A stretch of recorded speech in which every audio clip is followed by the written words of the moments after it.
It's time for the lies to finally end. False promises of renewal. Change? We'll give them a real change now. Hi, this is Michael Uslan. You're listening to Batman on Film.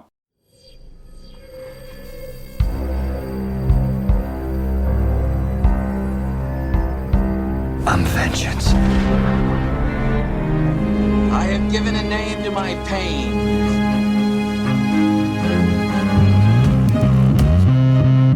The Batman. Always waiting for some Batman to save you.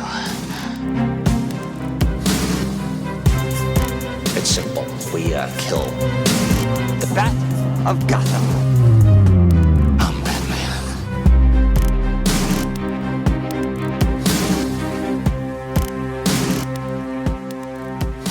Welcome to episode number 90 of the Batman on Film Social Hour podcast. I am the founder of Batman on Film, Bill Ramey. This is my little podcast, my little show here on Batman on Film.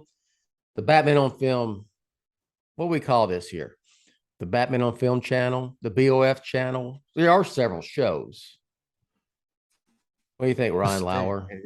There's a whole nice little network here, and not just the Batpod network, like the Batman on Film network of shows that are cycling around. Yeah, I think the BOF channel. Sure. Sounds good. Just rolls right off the tongue. Well, this is the social hour, as I said. This is my little show here, and we have been we've had a show within a show.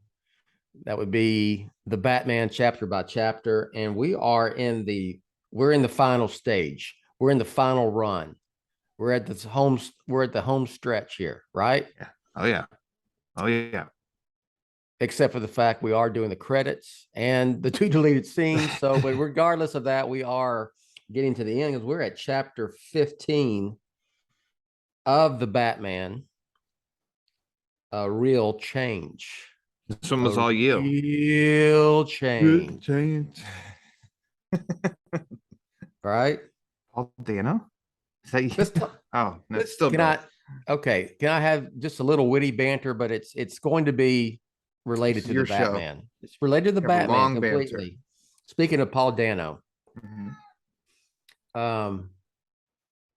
this week, a couple days ago, Barry Keoghan has a big feature article in it's UK GQ. Was it GQ UK or something?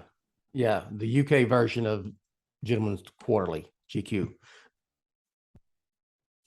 And in that article, he talked about how he got the role of the Joker, and he actually had heard about the movie happening, and he sent in an unsolicited audition tape to Dylan Clark, the producer, and Matt Reeves, the director and writer-producer, with him in a top hat and a cane, and it was just like demonstrating his physical acting skills, right? So it wasn't anything that was Riddler-ish, except maybe if you want to say the bowler hat he wore, it was whatever. It had really nothing to do with Batman. And ended up, according to the article, that the role had been cast and it was going to be Jonah Hill, which we'd heard about Jonah Hill before. Yeah. And I'm thinking back covering it. I think the word at the time was for the Penguin. I don't recall, and maybe I'm wrong, that they ever said it was for Riddler. But anyway, he bailed out of it, and the role went to Paul Dano, and I say, yes, thank goodness. I think Jonah Hill would have been fine. Jonah Hill's a pretty fine actor. But I like Jonah Hill. I think he's a good actor. Yeah. But yeah, as we always see stuff like this in the performance that we do get, it's like, no, Dano's pretty damn good. Yeah, I was like, now after seeing it in film, I'm like, I can't really imagine anybody else playing this, I think Keegan could have been great. He's a good actor, but he ended up being offered the part of the Joker based on the that little unsolicited film test screening, whatever you want to call it. Not test screening. His audition.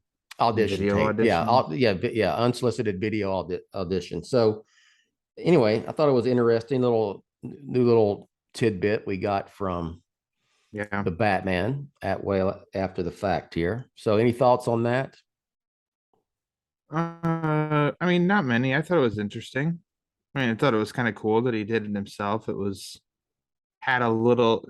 I mean, it was 2 minutes, and it was just him walking down a hallway. You don't see him for a couple seconds, and he comes back, and he's got some blood. So it's I know, kind of messed up, open for interpretation, whatever. But I mean, I thought all that was cool. I'm glad. I was expecting, as soon as I read that, and I was like, oh, I wonder if that's been made public, in which immediately it kind of was. And I'm glad that there wasn't this, like usual suspects with a megaphone about like, well, this looks better than what we got, or something like that, because some people have a problem with Riddler's look in this movie. That's their you know what, that's their problem if they have a it problem is with it. We've said since the beginning of I don't know. Green question mark asks riddles. It's Riddler to me. But I don't know, I just think it's pretty cool in the end. The article itself, I think, was just a little bit more fascinating on him. It does blow my mind sometimes of when there are actors and he seems like he lives so far off the grid. Because I almost feel like actors, it wouldn't surprise me if they were obsessed with media, and they've got massive movie collections and always watching films and all that, and then you get across somebody like this where it's like no, he lives way off the grid. It just seems, it's like, oh, okay. But I guess when you think of anything, a lot of people, their work is like, hey, as soon as they clock out, do they continue to do the stuff that they've been doing all day? It's like, no, they usually get away from it. So now I'm ranting. I thought it was kind of cool. Glad he's the Joker. We'll see him again. Yes, it says in there that he isn't, quote unquote, officially invited back, but that, of course, we got Matt Reeves and Matt's and Tomlin writing the script right now, so we don't know who or what's going to be in it, but I'm pretty sure we'll see Barry Keoghan as the Joker at some point. And the Batman universe films. And he said, hey, when I get the call, I'm there, man. I'm there. That's, so he's really, I'm sure, excited for more. For more Joker. Do you think if and when he comes back that his look will change of the Joker? I'm not saying drastically. I could see him. I could see the hair. I don't think anything facially will change. Maybe some of the sores will heal up. You know what I'm saying? Seems like he's got some kind of skin affliction or whatever. Maybe he picks at it. Maybe the hair grows back in. I mean, he's at Arkham. What else has he got to do but scratch his head and have hair pop out? I just kind of felt like he was shot so skewed and covered that it does leave them open for, hey, thinking about improving or changing or whatever, making him more messed up. They have that option. It's not. I don't think he will be like completely different. That like, the Wizard 547. With the Wizard 547 on Twitter has been, tweeting, doing these. I'm tweeting every day until Matt Reeves changes the look of the Joker in the Batman. You know what? We better listen to the Wizard. The Wizard 04795 with a cartoon avatar. Yeah, no, I don't think that they're gonna care or listen to what those folks say. So yeah, I Good. don't think it'll change dramatically. I just know I'm looking forward to more of this Joker. And he said something interesting. I don't have the quote in front of me. You may recall it better. He said, to me, he's like a scarred little boy, a messed up little boy, something along those lines. And I went, see where you go with that. Yeah, that could be, Sir. I don't know, that could be scary. They leave it to where, not being like hyperbolic, but it's like these, and I'm thinking of movie Jokers, and I throw Cesar Romero in there because he was in a live action movie. Yes. Yeah. Each one has been different, but been had characteristics of just like what we know with Joker. Leto's was there, just not as obvious, I don't think. But I think that like this, just a little bit we had with the looks of him, of course, looks very, oh, this is different than what we've seen before. And I think this universe even gives the opportunity of like, this could actually be like a terrifying Joker. If you I don't think Ledger was terrifying. And this isn't like a knock. I didn't think he was like scary, terrifying. I just thought like he was intense, but also like darkly comic or comical. Do you know what I mean? Of like this Joker could just be flat out like, holy shit. I think if you like showed someone a colored still of Keegan in costume, and he said, "Who is this?" 8 out of 9 people would say, "Oh, that's the Joker. Green hair, pale skin, And this is a very neutral question. Okay. Not dumping on anyone, but it does seem like there is can't think of like a lighter word, like a fascination or obsession of people just like, I just want classic Joker in live action. To me, I think Brian Bolland's Joker almost fits, I guess, the classic Joker look. What do you think of that for like live action?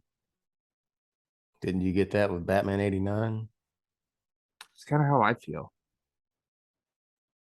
I mean, you had the fall in the vat of acid, the whole 9 yards, right? I thought that, yeah. And I to me, and obviously because that's what they were going for, is like the Marshall Rogers. Yes. But I mean, is that really that different from Bolland? Like his no. So to me, the Joker, you got to have some palish skin. You got to have the green hair. And then after that, it is completely more of what he does. His actions, how he's depicted. Because I think that, and I always say, people will say, "How do you do Mr. Freeze without him being literally frozen and looking for diamonds?" It's always that he has to be literally frozen and looking for diamonds. But I'll say, I don't think that was spot on. By the way, that was spot on. I don't think practicing. I've been walking around the house going, "Where are my diamonds?" Now so Rachel's had it. Yeah. So between me and Elvis' voice, hey, doing mighty fine, sir. And then I go right in, "Mr. Freeze, I'm going to watch Elvis." Okay. She's calling her friends like something's wrong with Bill. Yeah.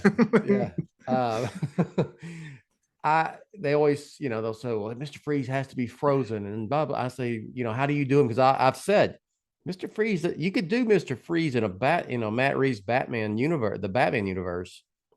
But I just don't see him being a literal block of ice frozen in person. Yeah. Why do you do that? I went, and I'll say, well, until Batman the Animated Series, Mr. Freeze was he was no different than, Captain Cold or any of these other freaking ice gimmickly ice villains in DC lore. And then, of course, the Paul Dini and the rest of the team gave him a very tragic backstory and motivation. That was more, defined Mr. Freeze to me than I'm frozen and looking for diamonds, Uh-huh.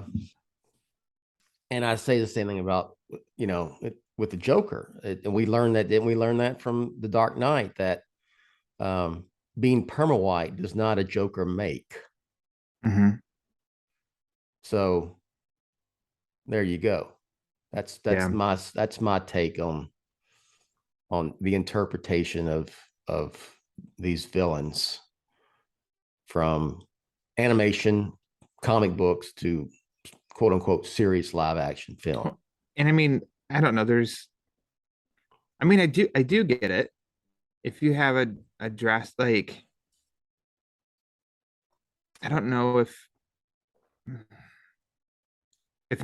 there was a moment in time of Batman of not being fully suited up as Batman, I think he was always going to in Begins, but wasn't it Nolan wasn't going to have Jonathan Crane put on a mask? I thought. Yeah. And Goyer really, I think, Goyer talked him into it. Said, no, and you I'm gotta really have glad. that. Yes. Yeah, and I'm really glad.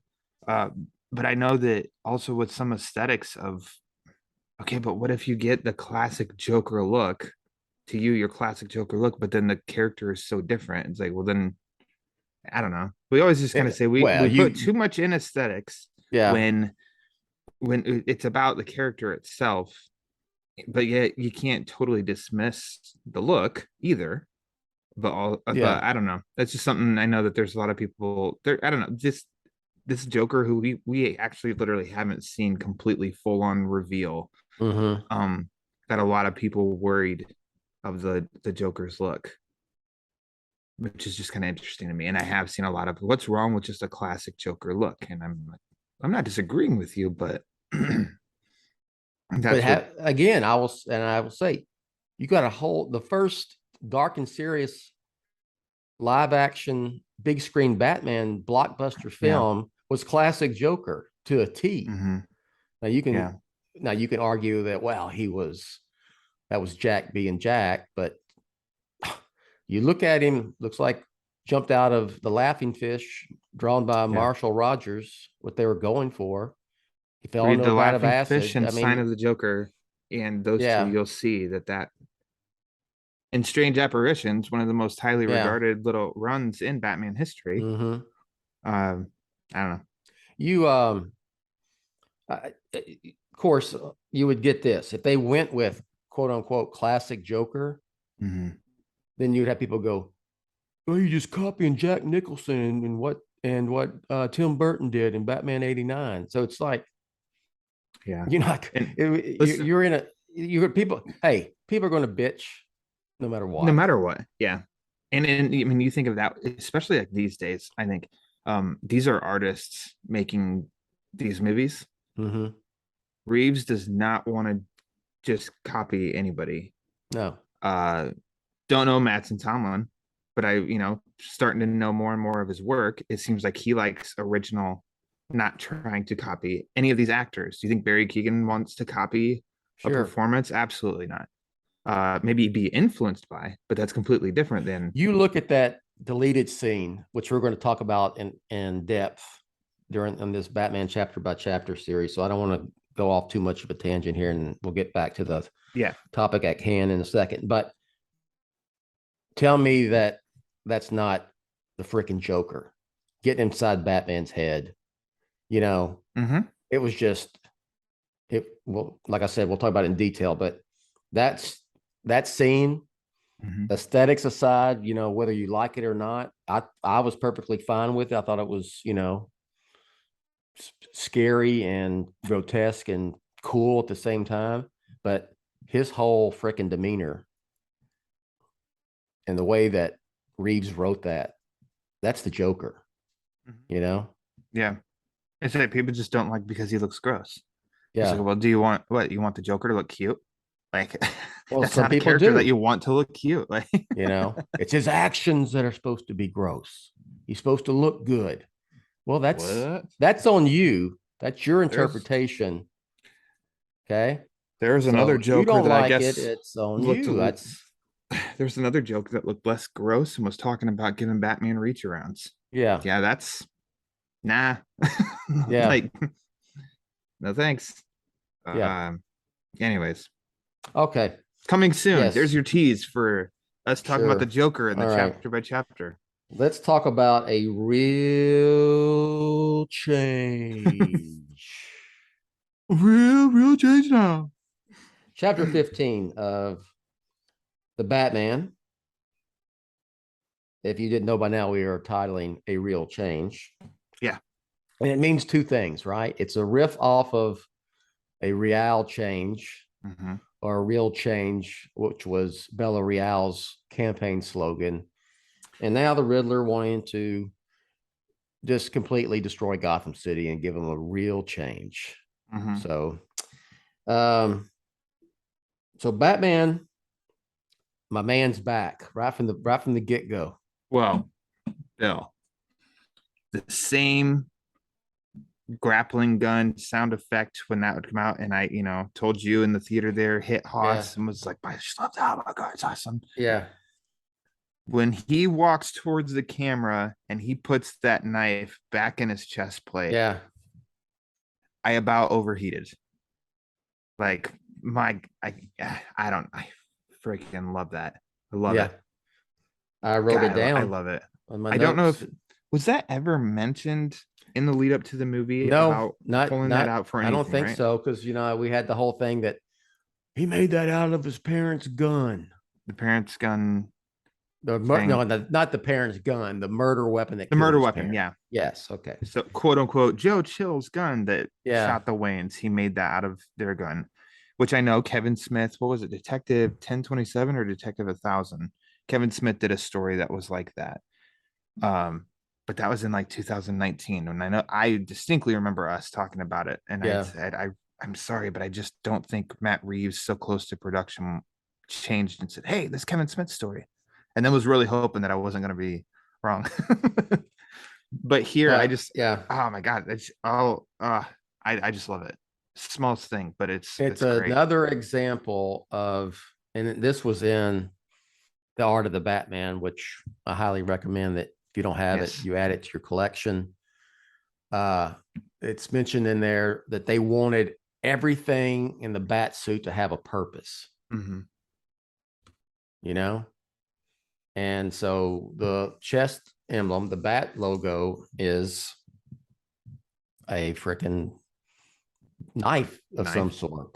I mean, what's another? It's like a box cutter type of thing. I mean, I don't know. So it doesn't, but that's awesome. What he used to. He cut through the police tape with it, and he put it back. It was awesome. And he didn't use any batarangs in this movie, did he? No batarangs. Okay. So that's cool, because that's what we have to look forward to. He's gonna at some point, right? Sure. Like definitely got to come up with something along those lines. Hopefully they're not all that side, because that'll kill people. Yeah. But so I mean, small thing, but I just love that. Yeah. I guess he could throw it like a batarang. It probably decapitate somebody. It'd get the job done. Yeah, well, Batman doesn't use guns. Yeah. He throws machetes. Yes. But he doesn't shoot guns. So I wrote that down to talk about that. Batman going back to the Riddler's apartment, and he cuts through the police tape with the chest emblem, and that's an example. It's just that little scene, and it said that's what the symbol is for. It's a tool. It's part of his. It's not just there as I'm Batman. Look at my big bat chest emblem on my. See it? That's a bat. That's a bat on my chest because I'm Batman. Yes, because I'm Batman. I'm Batman. Oh, Mr. Freeze is in the bat suit now. Yeah. I don't know if we don't have a voice for this yet. So let's just go. I'm Batman. I'm Batman. Let's just keep this I'm Batman. So my man Martinez is there. Hey, what are you doing? What are you doing here? Yeah. But this time it's a different, even his tone, his inflection is different. Even when he says, whoa, what are you doing here? When it's like, oh, and Batman it's again with frickin' Pattinson. He just turns and looks at him, and it's like Martinez is like, oh yeah, okay. He just knows, I'm here to do some Batmaning. I did listen to Reeves's commentary on this, in which Yeah. he, for this chapter right here, and he did specifically call out again, the actor's name is Gil Perez Abraham, and he said that like he just kind of couldn't stop saying how much he just loved. He's like, I think he said that he liked the character of Martinez, but what Gil did with it made him Yeah. like like his favorite performance in the movie almost. Loved everything he did. And he said, and what I really liked with this was that Martinez is trying to be the good cop, here's rules, and Batman just keeps breaking his rules. Like, I don't Yeah. care. I don't care. I don't care. Kind of causing it. And he wasn't saying like he was trying to make it funny or anything, but I just thought about it. And I'm like, that is a funny little bit here. Cause even in the previous scene, is Martinez, he's sitting outside, on watch of the Yeah. Riddler's apartment, and Batman walks through, hey, and then Yeah. here too, and then Batman comes breaking in here and gets the gun pulled on him by Martinez. Then Martinez kind of puts it down, and then all the dialogue in this scene, Batman doesn't say anything. Yeah. It's all Martinez Again. from Martinez. Yeah. And it's great. It's Martinez with the lines and the dialogue. It's Pattinson Batman with the eyes and the expressions. It's freaking great, man. If only he had lenses, it would have been so much better in all those scenes, right? I think covered his mouth too. Yes. Yeah. And then he just moved like a robot throughout the. Yeah, that's it. But yeah, he pulls the gun. It's like he doesn't immediately know. Whoa, whoa, whoa, whoa! And he has the gun. What are you doing here? And he just, you can see me. He puts the gun up, and it's kind of like, oh yeah, kind of okay. You're gonna do your thing. And then I wrote down. It seems he's working with Batman, kind of at that point.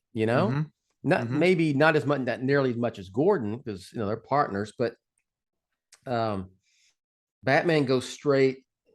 He finds the carpet tool, and he takes it out. Oh, I don't think you should be, messing with that or doing that or whatever.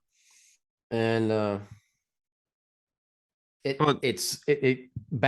light bulb had gone off in Batman's head with that when he had found that murder weapon. Remember, it was in the cage with the bat. Now it's evidence, but a light bulb had gone off, I guess, after talking to the Riddler. Oh, when he says, "You mean you didn't figure it all out?" Because the Tucker was there, left for him for a reason. Yes, in which also Reeves had mentioned right when Batman walks into the apartment, and there's a picture on the cupboard of Edward Nashton. It's almost like a self Polaroid. Remember those kids?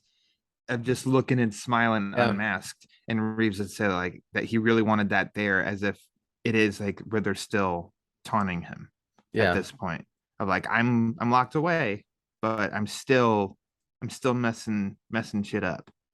And then, as you just said with the weapon, remember 14 chapters ago, and we even mentioned about how, and that's why I thought the movie, it was great watching it the second time with all the information now, and now apply it to the whole movie and rewatching it. And the weapon is in focus after Riddler attacks the mayor. Yes, and that's like the focus, and it's almost like you don't know that's why. It's just an artistic touch, you think. Yeah, you think it's that, and here's the murder weapon, has a little blood on it. It's just that's all there is to it, but there's more to it.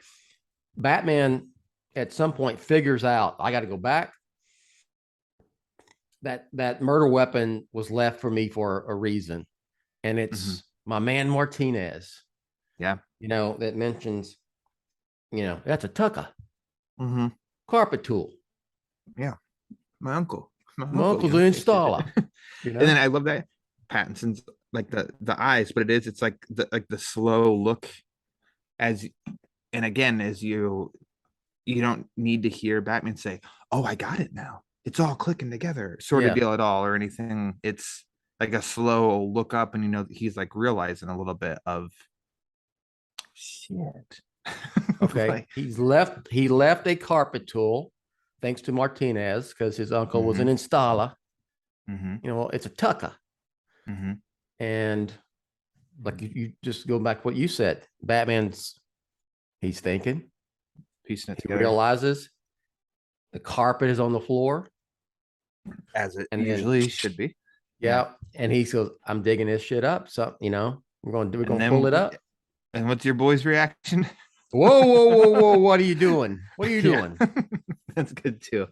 Yeah. What are you doing? It's almost like what are you doing? What are you doing? And it's like, it's almost like saying, no, seriously, what are you doing? Yeah. Like, there's a bunch of different last one. What are you doing? And then Martinez has the, oh shit, like, yeah, they wrote down and I underlined they both see it. They both see what was underneath the carpet. A real change with a map of part of Gotham, which matches, I think, the last card, the one that said "See you in hell" for the Batman, had the same outline, but didn't, it didn't say what it was or anything like that. So that's how you can instantly match. It takes you right back to the previous scene when he goes to Arkham to talk to the Riddler, and the "See you in hell" is that, and the Riddler saying, "Oh, you're not as smart as I thought you were." The Riddler figured not only did he think him and Batman were besties and partners, that when Batman came to him, he would have figured it all out, and he would, he was coming. He knew that they were going to blow up Gotham, and they were going to watch it together. And that's that's when you mean you didn't figure it all out? So that's part of it. Batman being a little imperfect as a detective, or not getting it all until he goes back, and with the help from our man Martinez, with that's a tucker. We'll get back to this episode of The Batman chapter by chapter after a few words from our sponsors. I remember getting that McFarlane Riddler action figure, and it comes with a tucker. And I'm like, I don't know what the hell that is. I didn't know it was a tucker until I saw the movie. That's what Pete. I remember Pete talked to me after he talked to you after you saw the movie, and he was like, "Bill said we will know why that weapon's included with the action figure." Yeah. I was like, "All right, yeah, okay." I didn't. So, not only is a real change mean a lot of things that we've already talked about, Bellarial's campaign slogan, the Riddler actually going for some real change in Gotham by blowing up along the seawall, but also it's a passcode for this final video we get to see of the Joker, and the Joker. That's what I get for talking about the Joker earlier. The Riddler addressing his minions online again, where he basically is telling them, hey, I'm locked up in here, but you're all out there and it's on, so you know what to do, basically, right? Reeves, what did he say in the commentary? He said of these, I feel like it was something along these lines, not directly quoted, but it was, he said terrifying a couple different times, and one here was in Dano's tone. Wasn't speaking with the like the modulator thing. He wasn't speaking even like he wasn't Arkham. He just seemed very much, and especially, and I think it's very effective, very creepy as the video starts. Like, hey guys, as he's dressed in the full Riddler gear, that there is something really creepy of like, look at visually how messed up, and then him talking, it sounds, it's like every day, nothing's wrong, nothing, this is not out of the ordinary. It's just hey guys, it's me here, I'm going to talk about where you need to be so we can all kill some people. Yeah. Like, Yeah. no big deal. Like that had to be some, which we know that Reeves did, did his research on, like, serial killers and stuff. And it Mhm. does remind me of, there was last year, or was it earlier this year, on Netflix, they did like a short mini series on like the John Wayne Gacy tapes. Yeah. And those were really disturbing, I said, because some of the audio that with him is how disassociated he was with his actions, and Yeah. seeming as if, like, talking normal, like, well, I didn't do anything wrong, sort of Yeah. dealing, like, that's pretty freaking messed up. Yeah. And I that's really watched that. I know how, what you're like, talking about. Yeah. yeah, and that's like, oh man, and that you think about that with the Riddler, but it's darkly kind of funny because it's a movie of how he looks, and then he's, hey guys, but then it is Yeah. like, the more you think about it, it's like that's pretty messed up. And Reeves said, like, and that guy's in charge of helping these people, like, misuse their rage they have, and targeting and getting rid of it in the absolute wrong Hmm. way of doing it. And yeah, like you said, assembling the minions. And then yeah, as he does build, as the music builds too, and he does a real change, and Yeah. does the suffering and all that, and it's like, you thought you were done with Dano's performance. We were not. It was, I like the fact that they're, I say minions, but they are, um, it wasn't typical, your comic book henchman minions. You know what I mean? Yeah. You're right. You bring that up, that they're focusing, they're angry Mm-hmm. in Gotham, and that's understandable Yeah. with all the corruption. And so the Riddler is using them and trying, wanting to use their anger for his purpose in a wrong way, because he thinks he's right. The Riddler, Mm-hmm. he thinks he's doing the right thing. And they're just kind of easily corruptible. Yeah, They're like, here's we someone who knows what we're feeling, and he's telling us yeah to do this, and yeah, by golly, that's our. Which yeah is funny because it's not like we've talked to any of these people, but it's like we yeah. get it. It's cultish, Mm-hmm. and we find out a few. There's some detail in the chat that's going on, Yeah. along with the video, that they're talking about, where can you get the Riddler gear? Well, you go at the Gotham military supply, surplus store. That's winter combat mask, and don't forget about the cellophane or whatever. Mm-hmm. They mentioned that, and Riddler, he says flat out, I've got vans, 7 vans parked with bombs, going to flood. It's Gotham's day of retribution. And then they start exploding, and you have Riddler making those, that weird mouth going boom. Mm-hmm. But That, and which is, I think, great. yeah, This was, to me, the direct Earth One. I instantly thought of Batman Earth One Volume 2, because at the end of that, Riddler has vans with bombs. And I'd wondered, and I actually paused it here to double check and make sure. So Hot Wheels, I don't know if you noticed, if you saw that Hot Wheels did a, like, a Riddler vehicle. Have you seen those? I've seen it. I You need to saw it? get Okay. one. I didn't know that. Yeah, Pete and I spotted it, and Pete has a great idea of what he wants to do with them. But I was like, I wonder, are those the vehicles that the bombs were in? Because otherwise, it's just a very random design for Hot Wheels to just make of a military vehicle and throw the Riddler sign on it and call it the Batman, the Riddler vehicle. But I paused it here, and I mean, here it does look, it right before the first one explodes for like a couple frames, you can see it's just a white van. But it was just interesting to me if there was a deleted scene or something, and it was a military vehicle. But that'd have been more stretching it a little bit, because it would have been like, how the hell could this guy get, military vehicles and stuff? But anyways, van's blowing up. yeah. He could rent the vans. He doesn't have to go out and buy 7 vans Exactly. off a lot somewhere. Of course, they're exploding, as I said, and you got Riddler enjoying it with boom. Mm-hmm. Yeah, Laughing, having a good time. yeah. The only thing that sucks is his bestie Yeah. wasn't there with him. Yeah. He's got a pretty decent view though in his cell. Yeah. Yes. You can see the whole city. Like, Yeah. yeah, room with a view. I think Batman in this, I think this is his only line.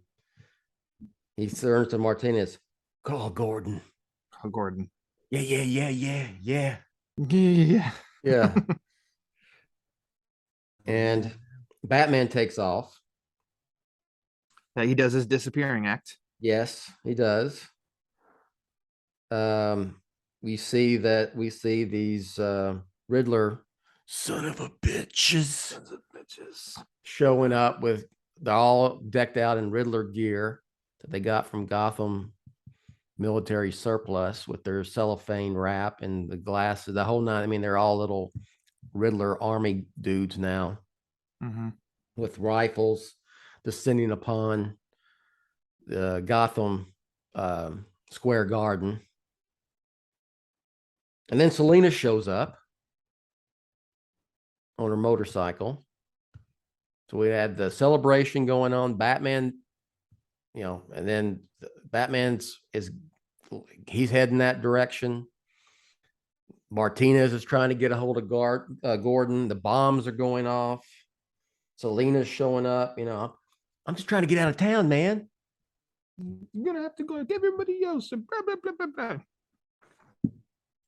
He looks down after that, and there's the water's rushing in quickly. Yeah. And that's where we end. Boom. End. So where the third act, the big, be interesting to think of which the start and stopping points for the big finale, broken up by the chapters. I didn't look ahead and see like when chapter 16 ends. I haven't either. 16, 17, 18, 19's credits. So there's three. There's three two. more of them. I double checked. Yeah. Oh, 18 is 18's credits. All right. We're down the last two in terms of the movie. Yeah. Oh, snap. There you go. So the big finale, the big action set piece is left, as well as I think some of the best parts of the film with the aftermath and Batman. Different levels for different reasons. Yeah. So I really liked a lot. This was a short one, maybe I think probably the shortest chapter we've had. You said was it clocked in about 6 minutes? So about 4 minutes or so shorter than the others usually. And this one was really very had a good starting point and a good ending point that kind of felt whole, for lack of a better word. And I think there's it's because I was paying attention too. I think in the movie like 2 hours and 47, and then the credits roll, and it's like 8 minutes of credits. So like now we are probably like 19 minutes left of the movie. So over 2 chapters. Yeah. Near the finish line, Bill. Yeah. Oh goodness. So just to recap, what was your overall take of this scene? I really liked the Batman going, back at the Riddler's apartment and the whole thing with him and Martinez, it's a Tucker and whoa and all of it. It was great. So this is, and I said I wouldn't watch it like this is my 8th viewing, to where I won't start watch from beginning to end until after we finish the chapter by chapter part. And each time it has been like, oh, I know it's coming up next, and looking forward to, which is really funny, looking forward to certain parts for each chapter. And so in knowing that what this chapter entailed was like, yeah, I look forward again to seeing him using the symbol knife. Look forward to him and Martinez. Look forward to Dano's performance in this video. Um, so I mean, in the first, the knife part, it's like it's just cool, something that adds to the bat suit, and then it is like for story purposes, the rest of the part, and I don't know, Dano's really effective. I think this is like another, not a wasted chapter of like, okay, let's just get through this one. It really, Oh, it's important, I think. Yeah. it's almost like you've rolled that snowball at the top of the hill. This chapter kicks it down, Yeah. and now it just for the Yeah. rest of the movie, we're moving.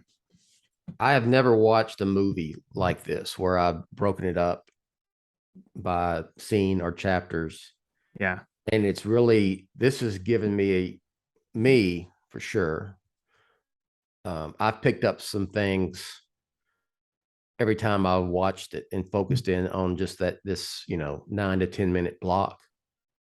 And it gave me even more appreciation just for the writing, the way it's shot, as far as the cinematography, the dialogue, the writing. It's just, especially with just in the performances. Pattinson, I mean, what he say? He had 2 words in this scene. Call Gordon. Yeah. And the 2 words he uttered weren't as effective as him what his acting when he said nothing. Have you ever watched a movie like this? And has this give you, how has it affected your how you look at the Batman and your appreciation of it, I guess is what I'm I've never broken, no, not this. I've talked, what are we at? This is chapter 15. There was one chapter I wasn't on early on. So I've never spent 14 hours talking about a movie before. I don't, the smallest details, because breaking it up like this too. A cynical person could say this is where you can develop like nitpicks, but like, I don't know, I told you before, I'm biggest apologist, but then our harshest critic for Batman stuff. And I just still watching it. It's the 8th viewing, and it's not. I don't know. Things don't bug me. It's that I appreciate, like you said, the minute details even more. Yes, is it a real change? I don't know why. I always just took it as a real change and not the play on Real. Yeah. I don't know. Maybe everybody else just thought that first viewing, and I just took it literally as, oh, it's a real change. And like, oh yeah, playing on, that's true, Bella Real. Well, that's fun. Yeah, I mean, it is. He's saying, "I'm going to a real change." Okay, you have Bella Real's motto. She's celebrating her win, and I'm going to give them a real change. You think that's a real change? Yeah. Here's the real change. And it's just like one example of small, and then I mean, even more appreciation of performances too in Martinez. Yeah. Little parts, no small parts in the Batman. So I'm not gonna say like it's made me, I liked the movie before, but now I love it or something, because I've really enjoyed it, the first viewing and second viewing and stuff. But it's like you said, an appreciation for minute details, small performances, etc. The like the scripting is going to be another case when that script book that we had mentioned, which is going to come out mid-November. That'll be something else. Another way to watch the movie. Let's follow along in the script book as well. Yes. The Batman and the script. All right, we do a whole other series. Yeah, we're not done. Really dissecting this film. Okay, so we're down to 2 chapters of the film. We are doing the credits, which and people go, "What do you mean you're going to do the credits? You're just going to go through the credits and just talk about people who worked on the film?" No, we're going to talk about the shout out that Matt Reeves and company gave to all the creatives from the world of Batman that were influences. And we'll talk about that. And we'll do the 2 bonus scenes that were included, but were not part of the actual theatrical release. Yeah. And then we'll be done, and we'll have to figure out something else to talk about when it comes to the Batman, but I'm sure we will. Oh, no, I think that's when you and Pete start launching Batman Returns chapter by chapter. I'm going to channel my inner Jerry Seinfeld and say, I tell you, I don't see that happening. But I am all for Batman on film, doing chapter by chapter for all these live action Batman films, to be honest. Why not? So, yeah, why not? All right, plug away, sir. Ooh, plug away. Oh, let's see. Latest review, batmanonfilm.com. I mean, that's just like the quickest one, right? Where I just put up the latest review for the newest Batman issue that just dropped, Batman number 128. Check that out. Check out the Batman Beyond the White Knight from Sean Murphy. That review's up there. And I'll just continue to plug, look at the podcast feed. The last BOF podcast was chatting with Sean Murphy. Check out the Social Hour a few episodes ago where Bill and I got to speak to the great Lee Bermejo. And then check out my podcast, the Batman Book Club. New episode just dropped with Mr. Minnesota, Garrett Grev, where we're talking of a classic Batman story, perfect for the season, Moon of the Wolf, which I'm sure if you're listening to this, you know what Moon of the Wolf is, whether in animated form or as the comic book story. So check that out. I haven't sent Bill that stuff, and he will put that on BOF. Unless he decides not to. And he may tell me, no. And okay, that's fine.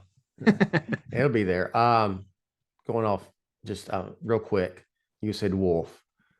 I am intrigued to watch this Werewolf by Night.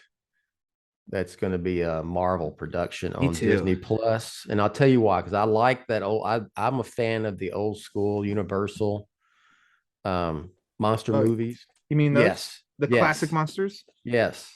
Yeah. I am a fan of that. And while I was a Batman fan and then a DC fan growing up, I did partake in a few Marvel comics. I did read Spider-Man.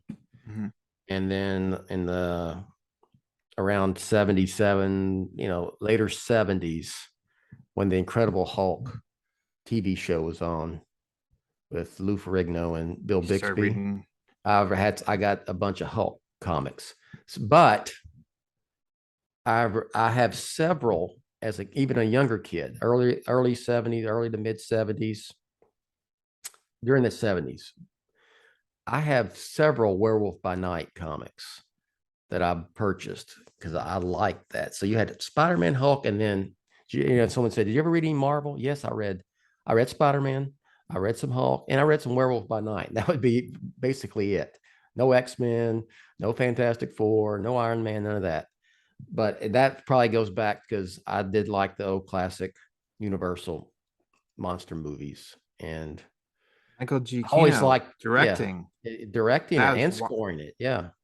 I've been so out of the loop pretty much with Marvel post Avengers Endgame. I haven't watched very much at all. Yeah. And I'm with you. This just really slipped by me. So, I mean, this is a total me thing because Pete even showed me that Straight Outta Gotham posted about it. And yeah, I just didn't even, Michael G. Kino, I was like, holy crap, really? And I thought that it looked great. And it's going to be like, I thought it's like 40 something minutes. So it's not like it's a new series, 8 episodes or anything like that either. So it's like, it's fun to be genuinely excited about something. I mean, I'm genuinely excited about that. I think it looks, it's really cool and stands out as something different. I don't have Disney Plus because, and I know, people will say, you don't have Disney Plus. Well, I'm not a big Disney person. And I'm not a Star Wars guy, and I'm not a Marvel person. So I just really went, do I really need to spend any extra money on this? Because I don't know what the hell am I going to watch? So yeah, what's left for you to dig in there? So I'm thinking for this, get a free trial, watch it and cancel if they do free trials. I don't know if they do free trials for Disney Plus, but if they do, I'm gonna do that just so I can check that Werewolf by Night Yeah, out. I'm with Anyway, you. I'm anyway, genuinely excited for this, and I know nothing about yeah. Werewolf by Night. I had no idea. I mean, like my knowledge on Marvel comics is very, very minimal outside of Spider-Man. I always like a good So werewolf movie, like the Wolfman, mhm, old Universal film, American Werewolf in London, The Howling. yeah, You know, yeah, good treating werewolf. werewolves like horror, not Yeah, funny. And it looks like this is definitely going for. I didn't really, I know it got shit on kind of, but when you remember when Universal were trying to redo and create a monster universe here Multiple times. Yeah. And they did the Wolfman Yes. with who was it? Benicio del Toro. And I didn't think that movie was all that bad. I thought it was pretty good, actually. Yeah. I still watch it, and I think the look of it is awesome. Yeah. And I think the werewolf is intense and scary and stuff. So I don't know why it got dumped on. I like it. I liked it. It's good. I think whatever. Did I ever tell you I went when I was about 11? I went Halloween as a werewolf. Did not. Yeah. Look at that. It's all connected. I got this. We had like a book fair, right? And one of the books, it was like a scholastic book, was like how to do makeup on yourself, turn you to all these monsters. It was like how to build a Frankenstein flat head thing, mask, whatever, out of a paper bag. Yeah. Of course, I did that. You put it on, and then you cut out, and then you wrap tape around. I mean, it's a whole production. You paper mache. And one of it was how to do Wolfman, and I went as Wolfman for Halloween one year. Nice. Yeah. This is the best promotion for the Batman Book Club episode that I think I've ever had. It launched us into check out Moon of the Wolf, werewolves, because why not? And then, went on a whole werewolf tangent after that. Yeah. But I mean, why not? Yeah. So I think I'm biased. It was a good discussion with Garrett about a classic story illustrated perfectly by the great Neil Adams. So yeah, check that out. I'll have to check it out. I'm gonna don't take my Batman card. Okay. If I say this, I don't know if I've read that. Yeah. Or I maybe a fan. And if I did, it was so long ago that I don't remember. So now today I'm going to do some digging in my background and find that and see if I actually have read the original issue. Mm-hmm. Do you think you have the original issue? I possibly. Okay. There's where Michael can you Cronin, find it? I wanted to read man. it right today, and I don't know if I have one. Is it in a collection? Is it on? I think you have the Neil Adams illustrated. I believe so. Collections. It's in volume 3 of that. Okay.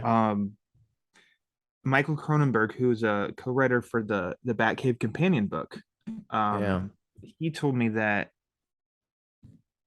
in that, which that's the version I've read, that was recolored. He's not a fan of that recoloring. But he said Neil Adams approved that real coloring, but the best is definitely the original issue. But of course, like, how am I going to get my hands on that unless I want to break my bank account? So it would maybe be worth, like, if you've got the time today, Bill, and you think you have that actual issue, maybe that'd be fun for you to find and do a little comparison of coloring. I've got this would be a chore because they're stored in totes. Oh goodness. And I have totes stacked upon totes up in that attic area. God. Then I have to deal with announcer Rachel going, what are you doing? What the hell is going on here? Batman number 255. All right. I'm just saying it could be fun for you to track down. I am going and look. I have a mission. Yeah, So my next mission is to get out of this podcast by plugging a couple of things. No. I'm the one who went off the werewolf tangent. This is all about werewolves. So plug. Oh, all I'll say is you can find me on batmanonfilm.com, batman-on-film.com, and everything's there. You can find the social media, whatever. I will say, if you want to like what we do here and want to support the site, you can go to patreon.com, patreon.com/batmanonfilm. There's also, if you want to advertise on Batman on Film, advertisecast.com. It's /Batman on Film. I don't even think I need to spell that out for you. I think you're good. And other than that, I think that's it. So announcer Rachel will take us out. For Ryan, I'm Bill. Thanks for listening to this episode of Batman Social Hour / the Batman Chapter by Chapter, and we will catch you next time. Thanks for listening to the BOF Social Hour, Jet's official vlog and podcast on Batman on Film. Follow Jet on Twitter @BatmanOnFilm. Follow the BOF newsfeed on Twitter @TheBatmanOnFilm. For Jet and everyone at BOF, I'm announcer Rachel. Authoritative, definitive, the original, Batman on Film, established in 1998.